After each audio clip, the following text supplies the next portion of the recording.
السلام عليكم ورحمة الله وبركاته. الحمد لله رب العالمين والصلاة والسلام على رسوله الكريم. أما بعد فأعوذ بالله من الشيطان الرجيم. بسم الله الرحمن الرحيم. ومن يتوكل على الله فهو حسبه. صدر محترم، حکم صاحبان، اساتذہ کرام اور دینی و ملی بھائیوں، آج میں آپ لوگوں کے سامنے جس موضوع پر بولنا چاہتا ہوں وہ ہے مومن کی زندگی میں توکل کی اہمیت۔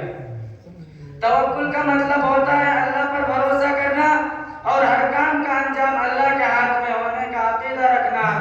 توکل ایک مومن کے لیے کسی نعمت سے کم نہیں، وہ اس کی زندگی میں ایک انمول خزانے کی حیثیت رکھتی ہے اور اس کو سہارا دیتی ہے، کیونکہ ایک سچا مومن یہ عقیدہ رکھتا ہے کہ میری زندگی میں جو بھی سکھ دکھ آتے جاتے ہیں وہ سب اللہ کی مرضی اور چاہت سے ہوتے ہیں، اور اللہ جو کرتا ہے اچھا کرتا ہے۔ وہ اپنے بندوں پر کبھی بھی ظلم نہیں کرتا، بلکہ کروڑوں ماؤں سے زیادہ ممتا اس کے پاس ہے۔ وہ ہمیشہ اپنے بندوں پر رحم کرتا ہے، اس پر احسان کرتا ہے، اس کو معاف کرتا رہتا ہے۔ جب یہ عقیدہ ایک مومن کی زندگی میں آتا ہے اور یہ سوچ اس کے دل میں بس جاتی ہے تو پھر زندگی اس کے لیے آسان ہو جاتی ہے، اور اللہ پر توکل ہی اسے ہر موڑ پر ایک سہارا دیتا ہے اور اس کے حوصلے کو ٹوٹنے سے بچاتا ہے۔ جب ہم سیرت رسول کا مطالعہ کرتے ہیں اور دیگر نبیوں کی زندگی کو پڑھتے ہیں اور صحابہ کرام کی طرف دیکھتے ہیں تو ان سب کے یہاں یہ عقیدہ بہت مضبوط انداز میں ملتا ہے اور اس کا فائدہ بھی ان کو ملا ہے، کیونکہ اللہ نے خود وعدہ کیا ہے وَمَن يَتَوَكَّلْ عَلَى اللَّهِ فَهُوَ حَسْبُهُ۔ جو بھی اللہ پر بھروسہ کرے گا اللہ اس کے لیے کافی ہوگا۔ اسی طرح رسول اللہ صلی اللہ علیہ وسلم نے ایک حدیث میں فرمایا لو انکم تتوکلون علی اللہ حق توکلہ لرزقکم کما یرزق الطیر تغدو خماصا وتروح بطانا۔ اگر تم لوگ اللہ پر اسی طرح بھروسہ کرو جیسا اس پر بھروسہ کرنے کا حق ہے تو تمہیں ایسی روزی دے گا جیسے پرندوں کو روزی دیتا ہے۔ وہ صبح کو خالی پیٹ نکلتے ہیں اور رات کو بھر پیٹ لوٹتے ہیں۔ میرے بھائیوں، میں آپ لوگوں کو کچھ واقعات سناتا ہوں تاکہ مزید وضاحت ہو جائے۔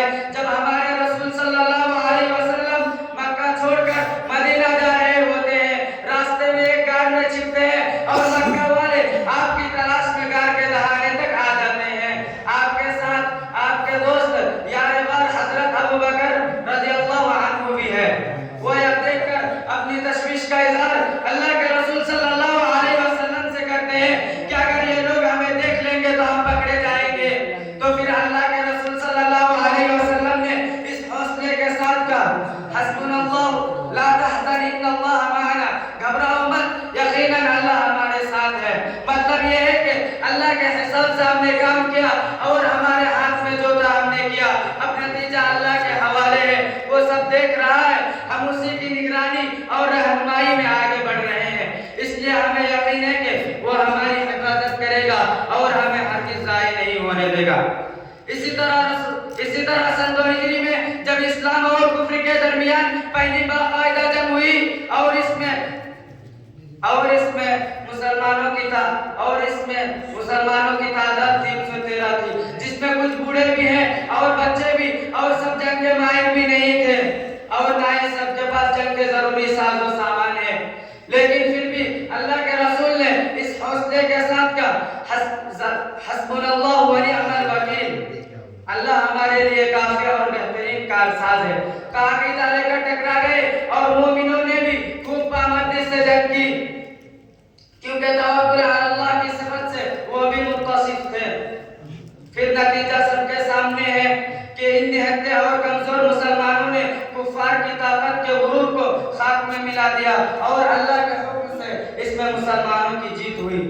میرے بھائیوں، یہ ایک واقعات بطور مثال ہم نے ذکر کی ہے، اس جیسے اہم واقعات سے سیرت کی کتابیں اور اسلامی تواریخ کی کتابیں بھری پڑی ہے۔ آخر میں دعا ہے کہ اللہ تعالی ہم سب کو توکل علی اللہ کی توفیق دے، آمین یا رب العالمین۔